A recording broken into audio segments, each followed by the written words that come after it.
Why do pipes burst during cold weather?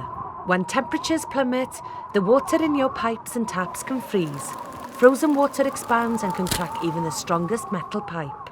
You may not notice this immediately and only know you have a problem when the cracked pipe thaws and water starts leaking from it.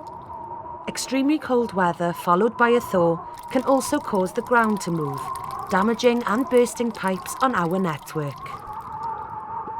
Businesses, schools and buildings like community centres or chapels are particularly vulnerable to burst pipes during the winter. They're often empty for days, meaning a burst pipe inside or outside the building can go unnoticed and cause huge amounts of water to leak and flood. Industrial estates or caravan parks are also more likely to have exposed pipes, which can freeze and burst. So we need your help to keep things flowing. Protect your own pipes by following our winter advice. Keep an eye open for any leaks in homes and businesses and get them fixed.